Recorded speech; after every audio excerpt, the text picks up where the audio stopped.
வணக்கம். உங்களுக்காக செல்வராஜ். இந்த பதிவு ஒரு பயிற்சி நோக்கத்துக்காக மட்டும் கொடுக்கப்படுது. அதனால பயிற்சிக்கு மட்டும் பயன்படுத்துங்க. ரெக்கமெண்ட் எடுத்துக்காதீங்க. இது வந்து நம்மளுடைய யூடியூப் சேனலுங்க. இதில் வந்து டெலகிராம் லிங்க்கும் கொடுத்துருக்கேன். இந்த டெலகிராம் லிங்க் ஆட்டோமேட்டிக்காக நீங்கள் கனெக்ட் ஆகிட்டீங்கன்னா டெய்லி நிஃப்டியோட லைவ் அப்டேட்ஸ் கொடுத்துட்ருக்கேன். இதுவே உங்களுக்கு ட்ரேடிங் சப்போர்ட் ஆகும். அடுத்தது வந்து இந்த ஒவ்வொரு வீடியோ பார்க்கறதுக்கு முன்னாடி எவ்ரி வீக் வந்து பிகினர்ஸ் கிளாஸ் இருக்குது. அந்த கிளாஸில் ஜாயின் ஆகிட்டிங்கன்னா உங்களுக்கு ஈஸியான அப்டேட்ஸ் எல்லாம் நிறைய கொடுப்பேன். அதுலயே வந்து பார்த்தீங்கன்னா, இதைய ஃபாலோ பண்ணிட்டீங்கனாவே உங்களுக்கு மார்க்கெட்ல ஒரு 60, 70% அண்டர்ஸ்டாண்ட் பண்ணிக்க முடியும். அதுக்கு பின்னாடி இந்த அப்டேட்டட்ஸ் வீடியோ ஒவ்வொன்னா பாருங்க. உங்களுக்கு ரொம்ப ஈஸியா புரிய ஆரம்பிச்சிரும். அ இதை ஃபாலோ பண்ணீங்கனாவே போதுமானது. பெருசா கன்ஃப்யூஸ் ஆக வேண்டாம். இத வச்சு நீங்க ட்ரேட் பண்ண முடியும். பிராக்டிஸ் கரெக்ட்டா பண்ணீங்கன்னா போதும். நம்ம டெய்லி கோல்டுக்குமே, நிஃப்டிக்குமே அப்டேட் குடுத்துட்டுருக்கோம். ஒவ்வொன்னா பார்த்தீங்கனாவே டெய்லி என்ன நடக்குது அப்படிங்கிறத அண்டர்ஸ்டாண்ட் பண்ணிக்க முடியும். அடுத்தது வந்து நீங்க ட்ரேடுக்கு மெதுவா உள்ள போக ஆரம்பிக்கலாம். இப்ப கோல்டு பத்தி இன்னைக்கு பார்க்கலாம். கோல்டு பார்த்தீங்கன்னா, 1 ஹவர்ல நேத்து பாருங்க ஒரு நல்ல 2 நாளா மேல கொண்டு போயிட்டு இருந்த மார்க்கெட்டு, 3 நாளா மேல கொண்டு போயிட்டு இருந்த மார்க்கெட்டு, நேத்து வந்து ஒரு நல்ல டவுனுக்கு பண்ணியிருக்கான். பெரிய அளவுக்கு டவுன் ஆனா அப்படியெல்லாம் சொல்ல முடியாதுங்க. அது இவ்வளோ தூரம் அடிச்ச டவுனுக்கெல்லாம் இதெல்லாம் பெருசா ஒண்ணும் இல்ல. அப்படின்னு தான் சொல்லணும். இந்த 2, 3 நாளா மேல கொண்டு போயிட்டு இருந்த மார்க்கெட்டு, நேத்து டக்குன்னு அந்த லெவல் உடைச்சு கீழ வந்திருக்கான். இந்த லெவல் உடைச்சு கீழ வந்திருக்கான்.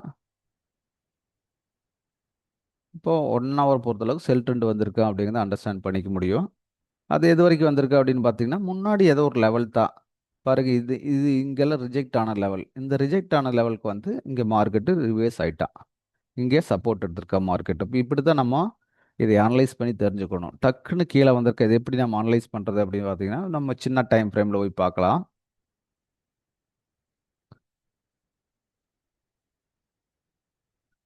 50 மினிட்ஸ் எடுத்துட்டீங்கன்னாவே, அதாவது நியூஸ் டைம்ல இந்த மாரி தான் மார்க்கெட்ல நடக்கும். அதனால இது கொஞ்சம் ஃபாலோ பண்ணுங்க. ஒரு 2, 3 நாளா இதே ரேஞ்ச பிக் பண்ணிட்டு இருந்தவன், இந்த ரேஞ்சிலேருந்து வந்தா மேல போயிட்டு இருந்தவன், நேத்து பார்த்தீங்கன்னா டக்குன்னு கீழ ஒரே அடி அடிச்சிருக்கு. அப்ப நியூஸ் டைம கொஞ்சம் ஃபாலோ பண்ணா, அந்த டைம்ல ட்ரேட் அவாய்ட் பண்ணிக்கங்க. இப்ப இங்க பாருங்க, இங்கேயே ஒரு சிக்னல் குடுத்துருக்கான். கீழ போறக்கு உண்டான சிக்னல் இந்த ஒரு 2 கேண்டில்ல காமிச்சிருக்கான். அதே மாரி வந்து பார்த்தீங்கன்னா, இங்க முன்னாடி குடுத்துருக்கான். ஆனா பெருசா இந்த லெவல தாண்டல. இந்த லெவல எங்கேயுமே பிரேக் பண்ணல. இங்கேயும் அதே மாரி தான் லெவல பிரேக் பண்ணாம, ஒரு கீழ வந்து காமிச்சுட்டு போயிட்டான். மேல போயிருக்கான். அகைன் வந்து பார்த்தீங்கன்னா, அங்கருந்து கீழ அடிச்சுட்டு இருக்கான். இது வந்து நியூஸுக்காக நடந்த விஷயம்.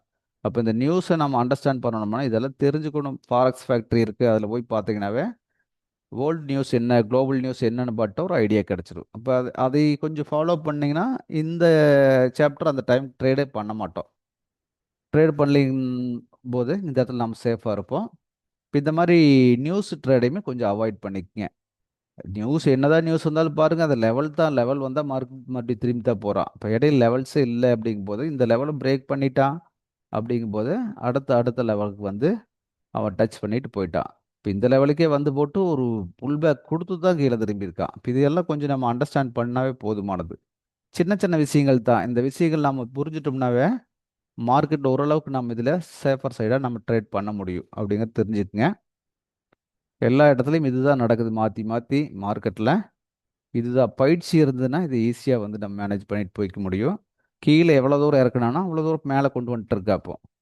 பார்த்தீங்கன்னா, இப்ப இவ்வளோ தூரம் இறக்கிட்டான்னா, அது 50%க்கு மேல மேல கொண்டு வந்துட்டான். 50% ஓட்டி இந்த இடம்னு போட்டீங்கன்னா, தாண்டி வந்துட்டான்.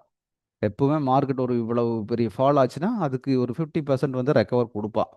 அதை அண்டர்ஸ்டாண்ட் பண்ணிக்கங்க. இங்கிருந்து எடுத்துக்கங்க. இங்கிருந்து இவ்வளோ தூரம் இறக்கியிருக்கிறான். 50% மேல கொண்டு வந்துட்டான் பார்த்தீங்களா? கொண்டு வந்துட்டு அடுத்த இது அடிச்சிருக்கான்.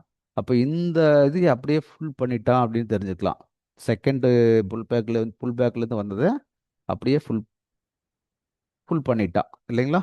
இந்த மாரி தான் நம்ம மார்க்கெட்ட வந்து சின்ன சின்ன விஷயங்கள கண்டுபிடிச்சிட்டீங்கன்னாவே போதுமானது. பெருசா இல்ல. இது வந்து ஒரு 3 கேன்ல இறக்கியிருக்கிறான். இது வந்து அதுக்கு பின்னாடி இதுவரைக்கும் இத்தன கேன்கள் சேர்த்து மேல கொண்டு வந்திருக்கான். இப்படித்தான் மார்க்கெட்ல மாத்தி மாத்தி நடந்துட்டு இருக்கு. நம்ம கொஞ்சம் புரிஞ்சுட்டோம்னா போதும். இத தாண்டி ஒண்ணும் இல்ல மார்க்கெட்ல அப்படின்னு அண்டர்ஸ்டாண்ட் பண்ணிட்டாவே, இது நம்மளுக்கு ஒரு ஐடியா குடுக்கும்.